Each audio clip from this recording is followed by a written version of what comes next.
The Raiders and Cowboys continue previews for Beanies for Brain Cancer round and, of course, round 15. I'm Renee Gartner and I'm joined by former New South Wales winger Josh Mansour and our model today. Josh, let's look at the Raiders first. Let's do it. Another team coming off the bye. They are providing some seriously icy conditions for the North Queensland visitors. They also welcome back Hudson Young back into the side as well too.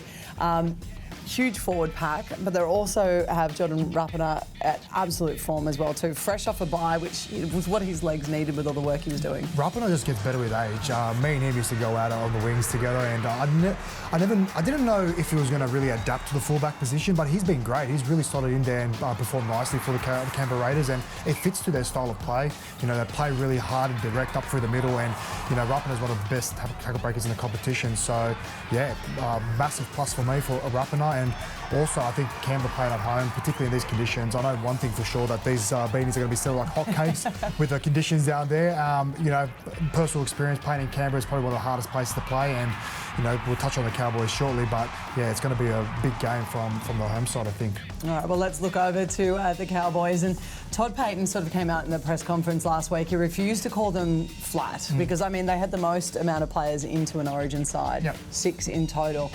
He said their energy was down. They put a huge focus on restoring that this week. So sleep, nutrition, rest, recovery, everything else in between.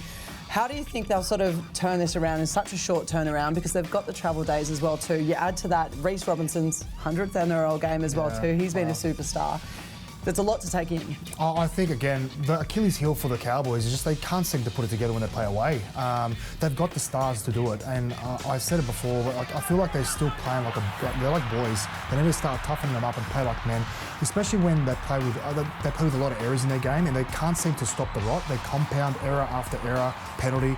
But the biggest positive for me was that upset win against the Roosters. No one saw that coming, and I think it was a step in the right direction in terms of their attitude. And again, this is going to probably prove to the NRL and the rest of the competition that they're here to play. Like they're definitely one to watch for the future, and it's a must-win game in terms of solidifying that top 8.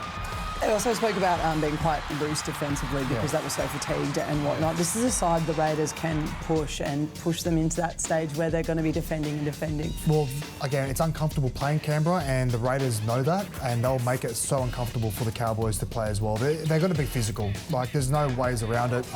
Cowboys will definitely have to come down there and rub some deep in those shoulders, because there's going to be a lot of tackle. And the rest, exactly right. All right, who are you picking on this one? Can't go past the Canberra Raiders. You want to say Cowboys? Close. No, okay, I'm going to stick with the home side. Again, I think it's just going to be too strong. All right, beautiful. Thanks, Josh. No if you want to see this match live, make sure to rug up with the Beanies for Brain Cancer round. Beanies, head to nrl.com/tickets. If you can't get to the game, though, you can watch it on Foxtel, Sky New Zealand or KO. Kick-off is at 6 p.m.